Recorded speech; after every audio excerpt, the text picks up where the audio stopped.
आज तुमच्यासोबत मी ragda पॅटीसची recipe share करणार आहे. तर अगदी ठेल्यावरती मिळतो तसा रगडा पॅटीस आपण घरातही बनवू शकतो. आणि या पद्धतीने जर का तुम्ही रगडा पॅटीस घरात बनवला तर बाहेर खाणं तुम्ही विसरून जाणार.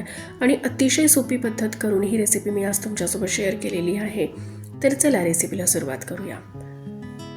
तर सगळ्यात आधी आपल्याला रगडा बनवण्यासाठी हे पिवळे मटर पाहिजेत. तर हे मटर मार्केटमध्ये सहज मिळतात. आता हे जे मटर आहे ते मी रात्री भिजत ठेवले होते, म्हणजे जवळपास 10 ते 12 तास मी मटर भिजवलेत. मटर चांगले शिजण्यासाठी चांगले भिजले पाहिजेत. पण जर तुम्हाला खूपच घाई असेल आणि तुम्हाला इन्स्टंट रगडा बनवायचा असेल तर त्यासाठी तुम्ही गरम पाण्यामध्ये मटर भिजवा. 2 तासांमध्ये मटर हे चांगले भिजतात. यामध्ये मी 2 ते 2.5 ग्लास पाणी घातलंय, म्हणजे मटर जेवढे आहे त्याच्यावर कुकरमध्ये 1 इंच पाणी आलं पाहिजे, म्हणजे मटर हे चांगले गाळ होतील. आणि यामध्ये मी चवीनुसार मीठ घातलंय, अर्धा चमचा हळद घातली आहे आणि अगदी चिमूटभर असा खाण्याचा सोडा यामध्ये घालायचा आहे. सोडा घातल्याने मटर हे लवकर गाळ होतात. आता मटर जे आहे ते शिजण्यासाठी थोडा जास्ती टाईम लागतो, तर जवळपास 20 ते 25 मिनिटं आपल्याला मटर हे शिजवून घ्यायचे आहे, म्हणजे 8 ते 9 शिट्ट्या आपल्याला कुकरला करून घ्यायचे आहे. तर आता मटर शिजताय तोपर्यंत आपण हिरवी चटणी बनवून घेऊ. तर इथे चटणी बनवण्यासाठी मी भरपूर अशी कोथिंबीर घेतलेली आहे, म्हणजे जवळपास 1 मुठी कोथिंबीर मी इथे घेतलेली आहे. आणि जर पुदिना तुमच्याकडे असेल तर 10 ते 15 पानं पुदिन्याची तुम्ही यामध्ये घाला. आज माझ्याकडे नाही आहे त्यामुळे मी फक्त कोथिंबीरच यूज करते आहे. अर्धा इंच अद्रकीचा तुकडा घातला आहे, 3-4 हिरव्या मिरच्या घातल्यात, अर्धी वाटी मी इथे रोस्टेड चणा डाळ घातलेली आहे, थोडंसं काळं मीठ घातलं आहे, चवीनुसार मीठ घालायचं आहे आणि 2 चमचे मी यामध्ये दही घातलेलं आहे, म्हणजे एकदम चटपटीत अशी चटणी बनते. जर दही नसेल तर तुम्ही थोडंसं आमचूर पावडर घातलं तरी चालेल किंवा चाट मसाला घातला तरीही चालेल. आता एक बर्फाचा खडा घालून चटणी ही चांगली आपल्याला ग्राइंड करून घ्यायची आहे. तर बघा चटणीला किती छान असा रंग आलेला आहे, अगदी हिरवीगार अशी चटणी आपली बनली आहे. तर चला आता पुढची तयारी करू. आता आपण पॅटीस बनवून घेऊ. तर इथे पॅटीस बनवण्यासाठी मी 3 मीडियम साईजचे बटाटे बॉईल करून घेतले होते. बटाटे थंड झाल्यानंतर मी हातानेच कुस्करून घेतलेत, तुम्ही किसणीने किसून घेतलं तरीही चालेल. आता यामध्ये मी चवीनुसार मीठ घातलंय, अगदी थोडीशी काळी मिरीचं पावडर मी यामध्ये घातलेलं आहे. त्यानंतर यात मी मोठ्या चमच्याने, म्हणजे पोहे खायच्या चमच्याने 2 ते 3 चमचे कॉर्नफ्लॉवर घेतले आणि 2 चमचे मी इथे तांदळाचं पीठ घेतलंय. तांदळाचं पीठ घातल्यामुळे पॅटीस अगदी कुरकुरीत बनतात. आता हे सगळं काही व्यवस्थित आपण मिक्स करून घेऊ. सगळं अगदी एकजीव झालं पाहिजे आणि याचा मीडियम असा डो आपला बनला पाहिजे. आणि जर खूप जास्ती तुम्हाला थोडं सैल वाटत असेल तर यामध्ये थोडं अजून तांदळाचं पीठ आणि कॉर्नफ्लॉवर घातलं तरीही चालेल. तर बघा या पद्धतीने मी याचा एक डो बनवून घेतलेला आहे आणि आता आपण पॅटीस बनवून घेऊ. तर या शेपमध्ये मी पॅटीस बनवून घेते आहे. तर आता सगळे पॅटीस मी बनवून घेते आहे.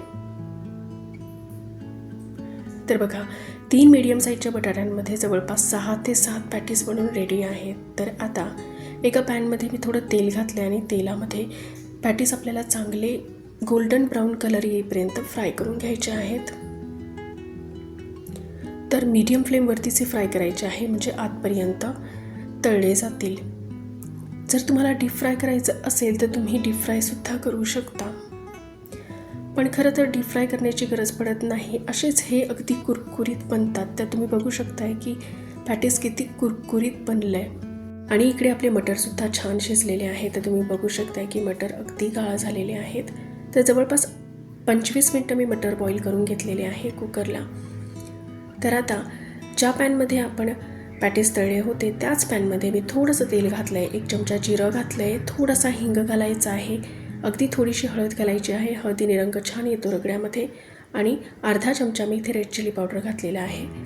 आणि यामध्ये आता आपण मटर सोडून देऊ. तर रगडा बनवायला अगदी सोपा आहे आणि जिऱ्याचा तडका दिल्यामुळे रगड्याचा फ्लेवर जो आहे तो अजून जास्ती वाढतो. आणि ठेल्यावरती मिळतो तसा रगडा आपण घरात इतक्या सहज पद्धतीने बनवू शकतो. थोडंसं धने पावडर यामध्ये घातलं आहे आणि अगदी थोडासा गरम मसाला यामध्ये आपल्याला घालायचा आहे. ऑप्शनल आहे, जर तुम्हाला गरम मसाला घालायचा नसेल तर नाही घातला तरी हरकत नाही आहे. 2 मिनटासाठी रगडा मी शिजवून घेतला आहे आणि वरतून कोथिंबीर घालून गार्निश केलं आहे. तर तुम्ही बघू शकताय की रगडा किती मस्त बनलेला आहे. तर चला आता रगडा पॅटीस आपण सर्व करून घेऊ. तर अशा पद्धतीने पॅटीस हे प्लेटमध्ये ठेवायचं. त्यानंतर मस्त गरम गरम रगडा जो आहे तो यावरती टाकायचा.